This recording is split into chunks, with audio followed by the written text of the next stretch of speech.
오늘 함께 보실 말씀 우리 말라기 2장 말씀입니다.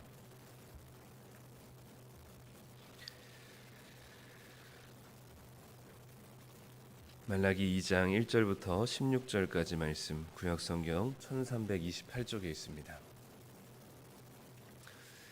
좀 길긴 하지만 우리 1절부터 16절까지 우리 한 목소리로 함께 읽도록 하겠습니다. 너희 제사장들아 이제 너희에게 이같이 명령하노라. 만군의 여호와가 이르노라.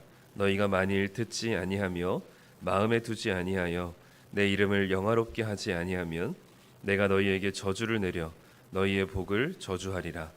내가 이미 저주하였나니 이는 너희가 그것을 마음에 두지 아니하였음이라. 보라, 내가 너희의 자손을 꾸짖을 것이요 똥 곧 너희 절기의 희생의 똥을 너희 얼굴에 바를 것이라. 너희가 그것과 함께 제하여 버림을 당하리라. 만군의 여호와가 이르노라. 내가 이 명령을 너희에게 내린 것은 레위와 세운 나의 언약이 항상 있게 하려 함인 줄을 너희가 알리라. 레위와 세운 나의 언약은 생명과 평강의 언약이라. 내가 이것을 그에게 준 것은 그로 경외하게 하려 함이라. 그가 나를 경외하고 내 이름을 두려워하였으며 그의 입에는 진리의 법이 있었고 그의 입술에는 불의함이 없었으며 그가 화평함과 정직함으로 나와 동행하며 많은 사람을 돌이켜 죄악에서 떠나게 하였느니라. 제사장의 입술은 지식을 지켜야 하겠고 사람들은 그의 입에서 율법을 구하게 되어야 할 것이니 제사장은 만군의 여호와의 사자가 됨이거늘. 너희는 옳은 길에서 떠나 많은 사람을 율법에 거스르게 하는도다. 나 만군의 여호와가 이르노니 너희가 레위의 언약을 깨뜨렸느니라. 너희가 내 길을 지키지 아니하고 율법을 행할 때에 사람에게 치우치게 하였으므로 나도 너희로 하여금 모든 백성 앞에서 멸시와 천대를 당하게 하였느니라 하시니라. 우리는 한 아버지를 가지지 아니하였느냐? 한 하나님께서 지으신 바가 아니냐?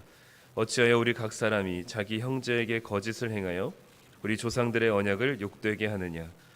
유다는 거짓을 행하였고 이스라엘과 예루살렘 중에서는 가증한 일을 행하였으며 유다는 여호와께서 사랑하시는 그 성결을 욕되게 하여 이방신의 딸과 결혼하였으니 이 일을 행하는 사람에게 속한 자는 깨는 자나 응답하는 자는 물론이요 여호와께 제사를 드리는 자도 여호와께서 야곱의 장막 가운데서 끊어 버리시리라.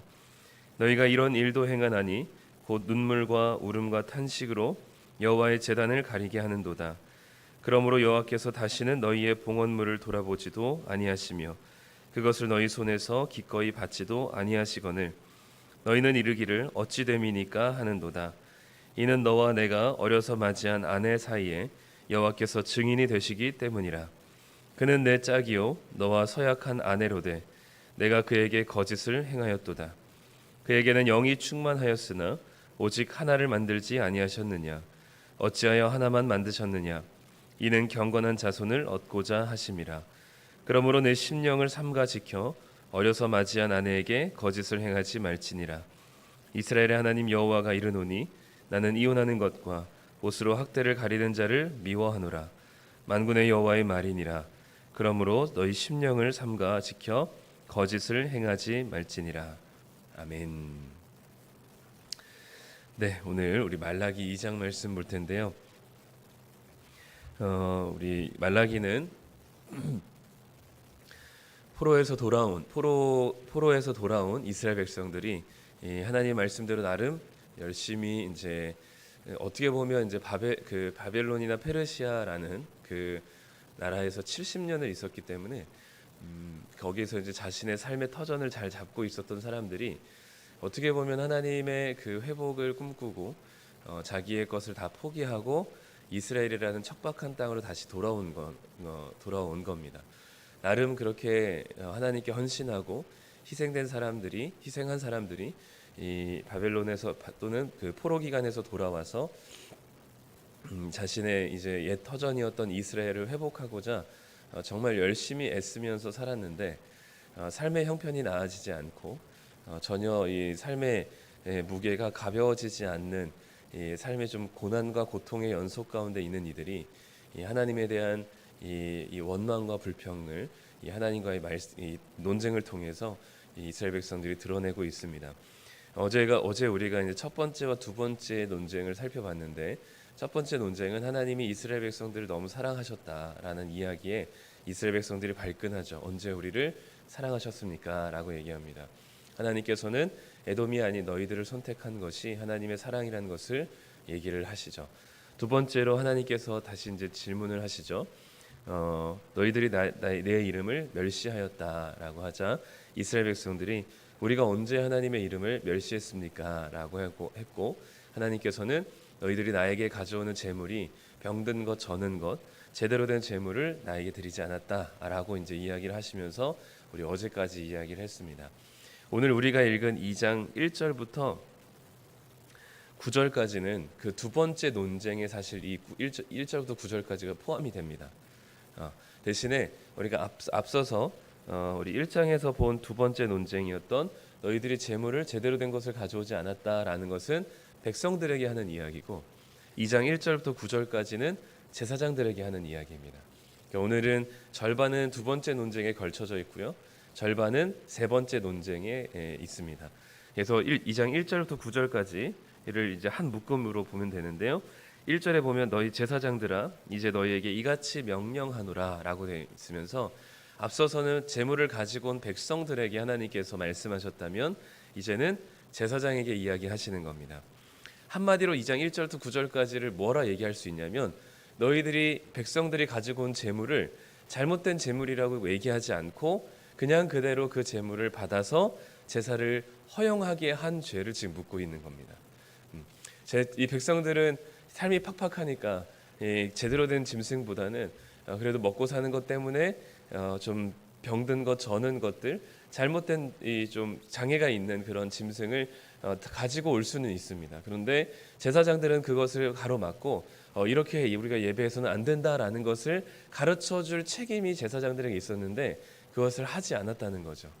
그래서 오늘 이 2장 2절에 보면 만군의 여호와가 이르노라 너희가 만일 듣지 아니하며 마음에 두지 아니하여 내 이름을 영화롭게 하지 아니하면 내가 너희에게 저주를 내려 너희의 복을 저주하리라 라고 되어 있습니다.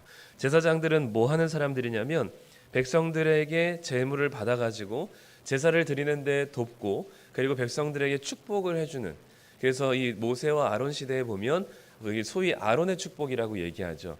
하나님께서 모세에게 하지 않으시고 아론을 통해서 백성들을 축복하게 하십니다. 그러니까 제사장은 이 제물을 받아 제사를 하나님께 올려드리며 하나님이 흠양하셔서 하나님의 복을 이스라엘 백성들에게 전하는 자입니다. 그런데 하나님께서 제사장들이 그 잘못된 제물을 가지고 와서 그 잘못된 제물로 제사를 드리고 이 하나님의 이름으로 백성들에게 축복을 할 때 그 축복을 저주로 바꾸시겠다라고 말씀을 하시는 겁니다. 왜냐하면 그들에게는 그들의 역할이 있기 때문이죠. 그러면서 3절에는 좀 자극적인 언어로 하나님께서 말씀하십니다. 내가 너희의 자손을 꾸짖을 것인데 똥, 특히 절기의 희생의 똥, 그 제사를 드릴 때 그 짐승에 있는 창자 그 여러 가지 내장들과 똥을 구별하여서 진 바깥에서 불사르는 것이 원칙이거든요. 그러니까 그 똥을 가져다가 불사르는 것처럼 너희가 똥이 되어서 너희 얼굴에 바르고 그것을 너희와 함께 태워버릴 것이다라고까지 하나님께서 말씀하십니다.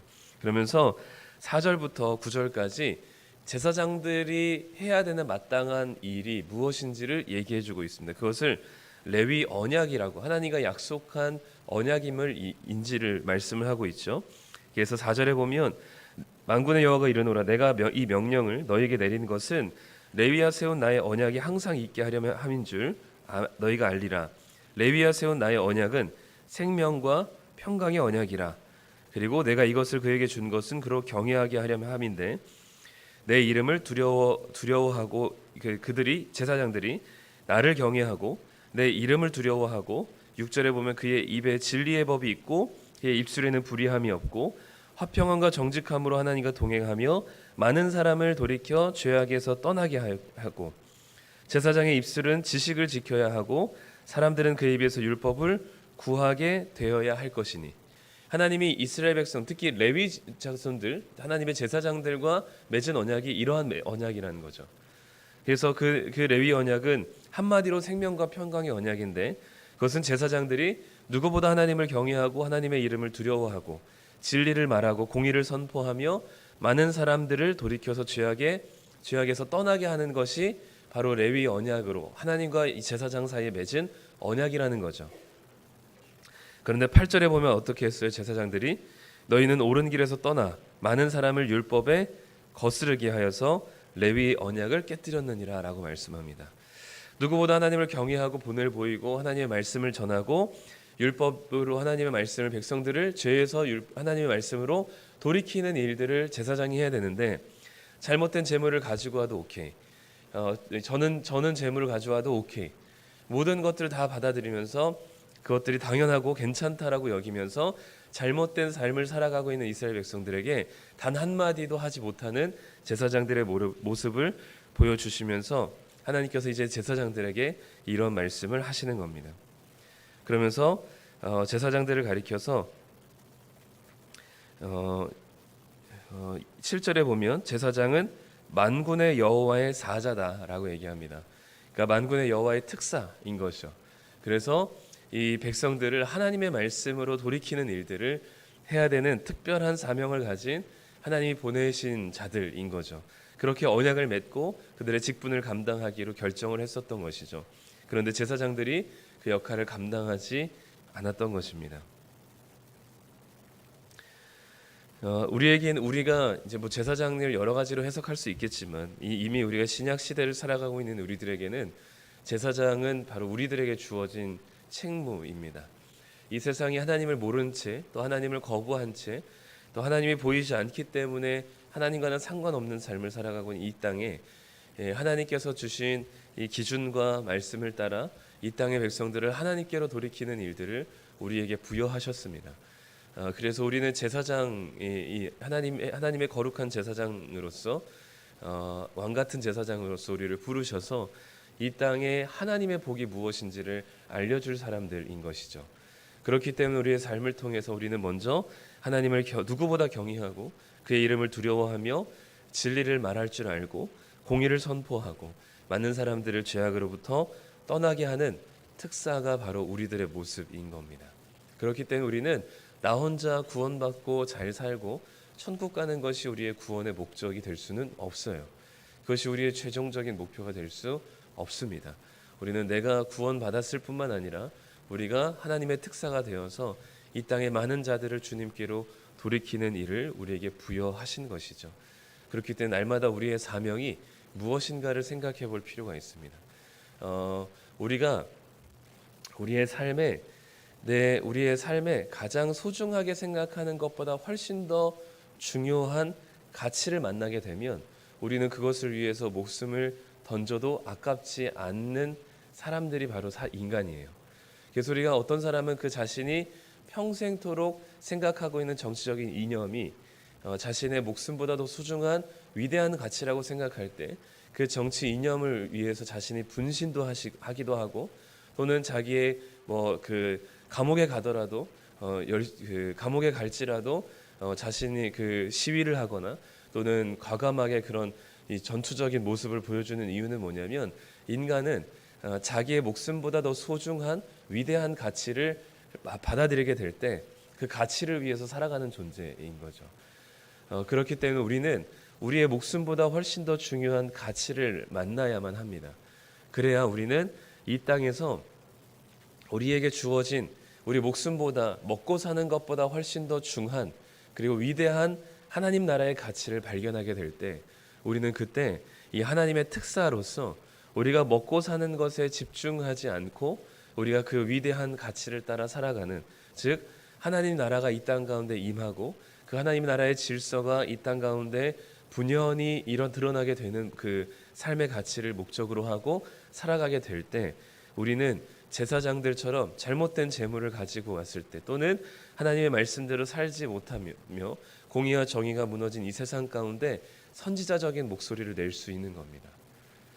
그렇기 때문에 이 특사로서 또는 지금 이 제사장의 역할, 레위 언약을 저버린 것, 이거는 바로 하나님께서 그들을 부르신 그 목적, 사명을 잃어버린 것이라고 할 수 있겠습니다.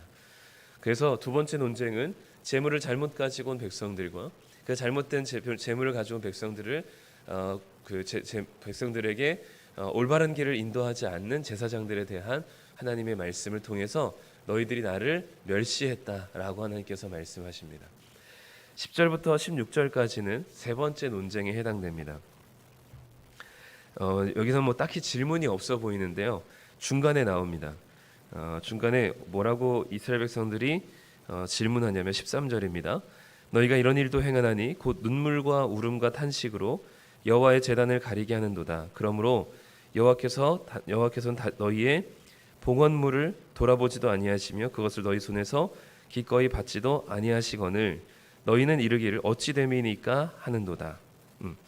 하나님께서 이 이스라엘 백성들이 눈물과 울음과 탄식으로 하나님께 제사를 드리며 짐승을 가져가서 봉헌물을 드리지만 하나님께서 받지 않으시겠다 하셔요. 그래서 백성들이 묻는 거죠. 하나님 어떻게 된 일입니까? 우리 눈물 콧물을 흘리면서 울음과 탄식으로 하나님께 제사를 드리는 그 제사를 왜 받지 않으십니까? 라고 질문을 하는 거죠. 그럴 때 이제 앞뒤의 내용들이 연결이 되는 겁니다. 그래서 10절부터 12절까지가 다른 내용이고 14절부터 16절까지가 다른 내용이 아니라 이 두 가지는 하나로 연결되어 있어요.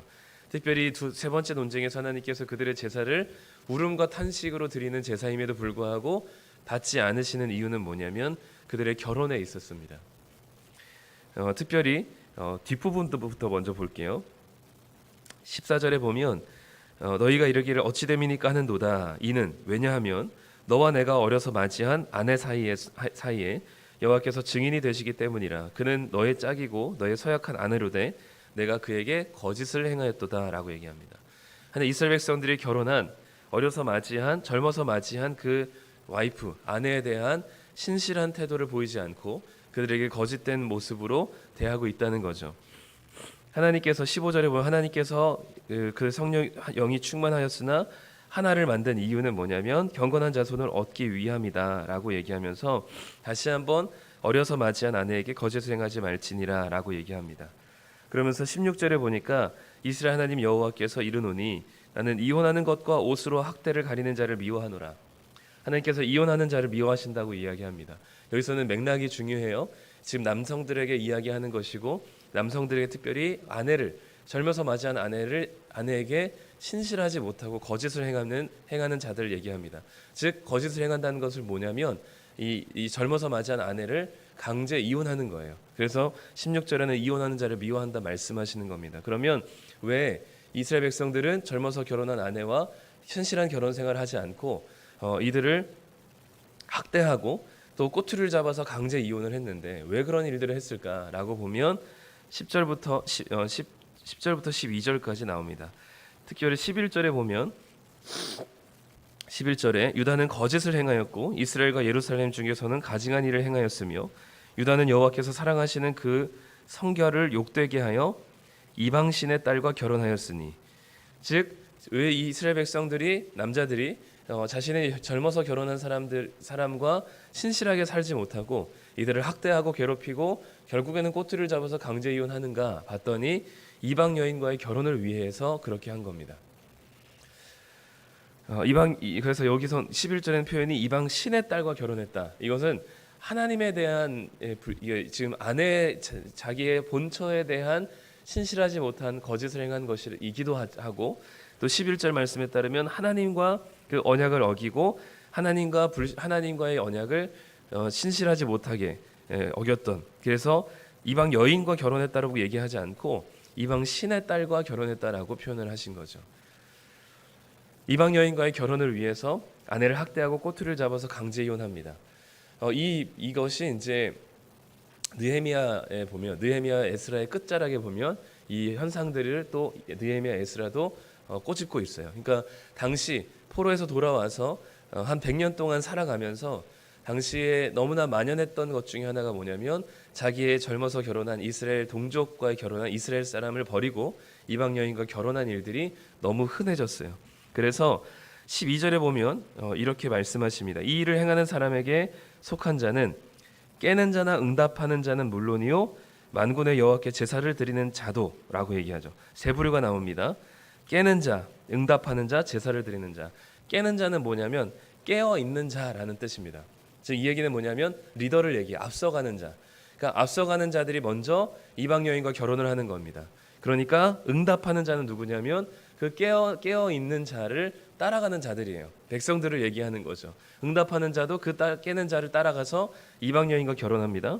마지막 제사를 드리는 자는 누굴까요? 제사장들을 얘기하는 거죠. 제사장들까지도 자신의 신실한 하나님과의 언약을 깨버리고 이방 여인과의 결혼을 하는 것이죠. 그러면서 이스라엘 백성이 뭐라고 얘기해요? 왜 우리의 울음과 눈물과 탄식으로 드리는 제사를 받지 않으십니까? 라고 얘기하는 겁니다.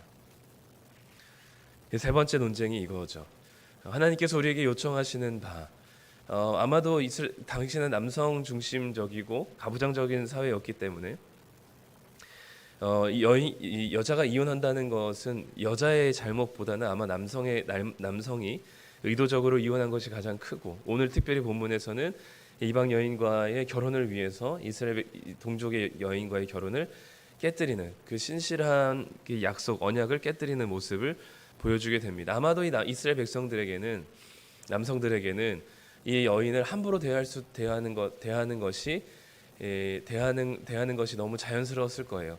왜냐하면 인혼에도 들지 않은 존재였고 자신의 재물과 재산이라고 생각했기 때문에 인격적으로 대하지 않아도 된다라고 생각했을 것이고, 이 정도 하는 것이 그렇게 크게 잘못이라고 생각하지 않았을 겁니다. 근데 하나님께서는 가장 사소해 보이는 그 관계이지만 그 사소해 보이는 관계가 가장 중요한 관계였고, 그 가장 기초적이고도 기본적인 그 가정 안에서의 모습을 통해서 하나님께서는 당신에게 나와서 눈물 콧물 쏟으며 제사를 드리고 예배를 드리는 이스라엘의 제사를 받지 않으시겠다 말씀하신 것이죠. 비단 여기서는 이제 이방 여인과의 결혼, 그리고 동족의 결혼한 여인과의 이혼을 얘기했지만, 하나님께서는 우리에게 있어서 가장 사소해 보이는 영역조차도 하나님께서 우리에게 약속하신 그 언약대로 살기를 원하십니다. 우리가 보기에는 이 정도는 하찮아 보이고 괜찮아 보이고 넘어갈 만한 한 일인 것 같아 보이지만, 하나님께서는 가장 그 연약하고도 부족한 아주 그 사소해 보이는 사소한 관계를 통해서도 하나님께서는 당신의 언약을 지키길 원하시는 거죠. 당시에 연약한 이들은 여성이었고, 이혼한 여성은 사회적으로는 거의 스스로 생존할 수 없는 처절한 약자였기 때문에 하나님께서는 그로 인해서 강제 이혼 당한, 그래서 그 결혼 관계를 불성실하게 이행한 이스라엘 백성들에게 하나님께서는 제사를 받지 않으시겠다 말씀하십니다. 하나님께서는 우리들에게 진심을 다한 또 제대로 된 제물을 드리기를 원하시지만, 또 한편으로는 그 제대로 된 제물을 드리는 만큼 우리에게 제대로 된 삶을 요구하시기도 하십니다. 그것이 우리에게는 함부로 대해도 되는 관계, 또는 그냥 사소해 보이는 그런 일들조차도 하나님께서는 우리들에게 하나님의 언약 가운데 신실하게 행하기를 원하시죠. 그러면서 우리는 이렇게 열심히 제사를 드리고 이렇게 열심히 예배를 드리는데, 하나님께서 우리가 원하는 대로 우리가 간구하는 것을, 기도를 듣지 않으십니까? 우리의 예배를 왜 받지 않으십니까? 하나님은 이렇게 불성실하십니까? 라고 얘기하는 것이 하나님에게 있어서는 우리가 언약을 깨뜨린 것으로 시작을 하는 거죠. 결국 우리는 이 땅 가운데서 하나님께서 우리에게 요청하시는 진실된 제사, 하나님께서 말씀하시는 진실한 제사는 우리의 마음을 다해 드려지는 우리의 예배일 뿐만 아니라, 그 마음을 다한 예배만큼이나 우리의 삶 가운데 하나님이 우리를 여전히 다스리고 계시다는 사실을 고백할 수 있는 진실한 언약적인 관계를 요청하십니다. 우리의 삶은 그냥 단순히 착한 삶을 살기 위해 사는 삶이 아닙니다. 우리가 이 주일이나 또는 이 시간에 모여서 뭐 하냐면, 우리가 누구의 백성이고 누구의 말씀을 따라 살아가야 되는지, 즉 우리의 주인이 누구이신지를 다시 한번 우리 기억하고 그것을 결단하는 시간입니다. 그러면 그 결단했으면 우리는 어떻게 해야 되냐면, 우리의 일상 가운데 그 정말 결단한 대로 하나님이 우리의 주님이시라면 그분과의 약속한 그 약속의 말씀대로 살아내는 것을 당연하게 생각하고, 그것이 우리의 삶 가운데 나타나야 하는 것이죠. 그렇기 때문에 우리는 착한 삶을 사는 것이 아니라 하나님과 언약된 백성으로 약속된 말씀을 따라 사는 것입니다. 하나님께서는 그것을 요청하시고 계시고 그 삶을 눈여겨보시는 것이죠. 그러니 우리는 얼마든지 사람은 한 시간 이 자리에 모인 것으로 속일 수 있지만, 우리의 삶은 진실되게 우리의 모습을 드러내고 있습니다. 정말로 하나님을 주님으로 여기는지, 아니면 내가 주인된 삶을 사는 것인지, 하나님 오늘 그 언약의 신실함을 우리에게 요청하고 계신 것이죠. 오늘도 바라기는 우리가 이 자리에 나오는 것도 너무나 중요합니다. 결코 이것은 사소한 일이 아닙니다. 주일 예배도 그렇고 새벽 기도도 그렇고 결코 이것은 가벼운 일은 아닙니다. 그러나 우리가 여기서 끝내진 않았으면 좋겠습니다. 하나님께서 우리에게 말씀하신 사명은 특사입니다. 삶 가운데, 세상 가운데 하나님을 모르는 백성들에게 하나님을 드러낼 수 있는 하나님과의 언약적인 태도를 살아가는 삶이 우리에게 하나님께서 요청하시는 삶입니다. 그럴 때 우리의 예배도 또 이 기도도 새벽 기도도 주일 예배도 또 더 의미 있어지는 것이죠. 그렇게 고군분투한 삶의 한 주간을 살다가 우리의 영혼이 찢기고 지쳐서 우리의 군복이 헤어지고 우리의 다리가 찢어지며 또 상처난 채로 우리가 다시 예배당에 찾아왔을 때 하나님께서 우리를 다시 싸매어 주시고 새 힘을 주시며 하나님께서 다시금 하나님의 말씀, 하나님의 나라를 위해서 살아갈 수 있는 힘을 주시는 정말 중요한 우리의 예배가 되는 것이죠. 그것이 계속 지속되고 반복될 때 우리는 훈련이 되는 것이고 더 강해지는 것이고 하나님의 군사된 자로서 세상 가운데 승리하는 법을 배우게 되는 것입니다. 그게 우리가 이 자리에 모인 목적이죠. 오늘도 우리에게 주시는 그 하나님의 특사로서의 사명을 깨닫고 이 자리에서 간절히 기도할 뿐만 아니라 우리의 삶을 또 간절하게 언약적인 백성, 언약적 태도로 살아내시는 하나님의 사람들 되시기를 간절히 소망합니다. 기도하겠습니다. 하나님 아버지, 오늘 이 제사장들에게 하신 말씀을 봅니다. 우리가 하나님의 특사로서 이 땅 가운데 주어진 삶을 우리가 다해 살아가게 하여 주시옵소서. 우리 먹고 사는 것에 집착하는 이방인과 같은 삶이 아니라 그의 나라와 그의 의를 구하는 삶이 되게 하여 주시고 하나님의 특사로서 죄 가운데 있는 백성들을 하나님께로 돌이킬 수 있는 자들 되게 하여 주시옵소서. 더불어 하나님, 우리가 하나님께 예배를 간절히 드리지만 우리의 삶을 소홀히 생각하지 않게 해 주시옵소서. 특별히 막 대해도 되는 관계는 없는 줄 우리가 알고 특별히 우리의 모든 삶의 영역 속에서 사소한 관계를 할지라도 하나님의 마음을 다해서 그 관계를 맺게 하시고 우리가 별것 아니라고 생각하는 그 사소한 죄악도 우리가 민감하게 반응하며 하나님과의 언약적인 백성으로서 언약의 삶을 살아낼 수 있도록 인도하여 주시옵소서. 오늘도 그런 하나님의 거룩한 삶을 살아갈 때 우리가 우리의 머리를 베개에 누이며 오늘 하루를 마무리하는 그 순간 하나님의 이 따뜻한 위로와 주님께서 고생했다 수고하시는 그 주님의 음성을 들으며 하루를 마무리할 수 있는 오늘 하루 될 수 있도록 하나님 인도하여 주시옵소서. 감사드리며 예수님의 이름으로 기도드립니다. 아멘.